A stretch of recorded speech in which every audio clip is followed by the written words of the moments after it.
आप देख रहे हैं उत्तराखंड का नंबर 1 चैनल उत्तराखंड हलचल।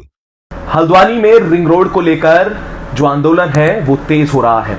जो किसान हैं उनमें आक्रोश लगातार बढ़ता जा रहा है और ये आक्रोश इसलिए भी है क्योंकि जो प्रशासन है वो लगातार जो वहां की जो संघर्ष समिति है उनका कहना है ना तो उनकी सुध ले रहा है ना उनसे वार्ता करने के लिए उनके पास आ रहा है। तो मेरा नाम अमित गोदियाल और आप देख रहे हैं उत्तराखंड हलचल। तो आज हम बात करेंगे हल्द्वानी की और हल्द्वानी में बनने जा रही रिंग रोड की, जिसको लेकर जो किसान संघर्ष समिति है वो लगातार 11 सितंबर से लगातार आंदोलन कर रही है। उनका प्रशासन के ऊपर सीधा आरोप है कि जो आला अधिकारी हैं ना तो उनसे वार्ता करने के लिए आगे आते हैं और ना उनके लिए उनके पास समय है। आपको बता दें कि हल्द्वानी में रिंग रोड प्रस्तावित की गई है, जिसमें किसानों की कई हेक्टेयर जो लैंड है वो अधिग्रहण की जा रही है, जिसको लेकर जो किसान है उनमें लगातार आक्रोश जारी है, जिसको लेकर उन्होंने ये संघर्ष समिति बनाई है जिसका नेतृत्व कार्तिक उपाध्याय कर रहे हैं। कार्तिक उपाध्याय ने कल एक प्रेस कॉन्फ्रेंस कर अपना जो आक्रोश है वो जाहिर किया है और उन्होंने साफ किया है कि अब आने वाले दिनों में पूरी रिंग रोड की जो ये प्रस्तावित रिंग रोड है उसका विरोध किया जाएगा। उन्होंने ये भी कहा पहले वो चाहते थे कि जो अधिकारी उनके पास आए उनसे वार्ता करें और बीच का रास्ता निकाला जाए, पर अब जो संघर्ष समिति है जो अधिकारियों की जिस तरीके से उनके पास वो नहीं पहुंच पा रहे हैं, नहीं आ रहे हैं और जिला अधिकारी पे जो उन्होंने आरोप लगाए हैं उसके बाद उनका कहना है कि संघर्ष समिति ने ये डिसीजन लिया है कि अब वो पूर्ण रूप से इस रिंग रोड का विरोध करेंगे। क्या कुछ कहा कार्तिक उपाध्याय ने, ये भी सुनिएगा। देखिए, हल्द्वानी में 2017 से एक रिंग रोड प्रस्तावित है जिसको लेकर 11 सितंबर 2024 से हम अनिश्चितकालीन धरना प्रदर्शन में रामलीला मैदान गन्ना सेंटर रामपुर रोड में बैठे हुए हैं। धरने में बैठने का कारण था पीडब्ल्यूडी निर्माण खंड हल्द्वानी में बैठे हुए अधिकारियों द्वारा भूमाफियाओं की तरह हमारे खेतों में घुसकर पिलर गाड़ देना, जबकि वो पूर्वजों की हमारी हस्तांतरित भूमि है, जिसको लेकर लगातार आंदोलन चल रहा है। अब तक जिला प्रशासन और हमारे जो जनप्रतिनिधि हैं, क्षेत्रीय विधायकों, सांसदों, इन्होंने हमें अनदेखा किया है, जिसको लेकर हमने कल एक महापंचायत बुलाई थी और अब तक हमारी मांग थी कि इस परियोजना को हमारे खेतों से रद्द करो।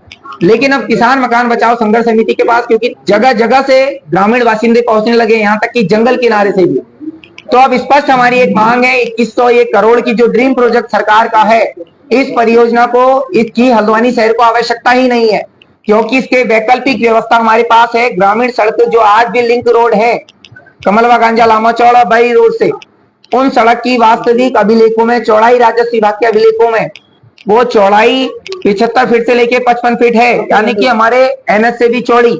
तो अब हमारी मांग है कि रिंग रोड परियोजना को रद्द किया जाए, सरकार अपना 1900 करोड़ का राजस्व बचाए।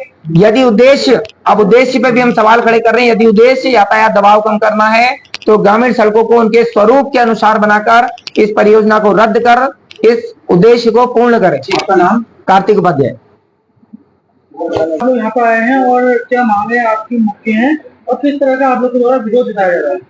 देखिए, जैसा कि हम पिछले 19 दिन से धरना स्थल पर बैठे हैं ग्रामीण लोग कि रिंग रोड जो परियोजना है इसको रद्द किया जाए, क्योंकि इसमें जो हमारा उत्तराखंड का जो कल्चर है, हमारे लोग जो है, हमारी ये समझ लीजिए कि सारी की सारी उड़ने चली जा रही है। क्योंकि जो 45 मीटर का इन्होंने जो एक सर्वे किया था कि 45 मीटर की जमीन लेंगे, तो 45 मीटर में लगभग ये सड़क अगर हमारे सेंटर से जाती है तो हम लोगों की बिल्कुल 1 इंच जमीन भी नहीं बचती है। हमारे पूरे अभी समझ लो कि खेत खलियान, हमारे जो गौशाला है, सब नष्ट हो जा रहे हैं। हम सरकार से चाहते हैं कि रिंग रोड परियोजना जो है रद्द की जाए और इसके बदले जो हमारे गाँव के नक्शे पे जो 45-50 50-50 फीट की सड़कें हैं वो मौके में 10 से 12 फीट चौड़ी हैं। अगर उसमें अगर एक स्कूल की गाड़ी या एक टेम्पो भी जाता है तो बगल वाले साइकिल वाले को जो है कि आपको कच्चे में उतरना पड़ता है, झाड़ी में जाना पड़ता है। तो हमारा सरकार से ये है कि इसका सुझाव देते हैं कि हम, क्योंकि हल्द्वानी एक ऐसा शहर है जो कि सेंटर से मुझे लगता है कि 7 किलोमीटर में खत्म हो जाता है। अगर आप सेंटर लेंगे तो 7 किलोमीटर में काठगोदाम आ जाएगा, 7 किलोमीटर में आपका फतेहपुर आ जाएगा, 7 किलोमीटर बेलवाबा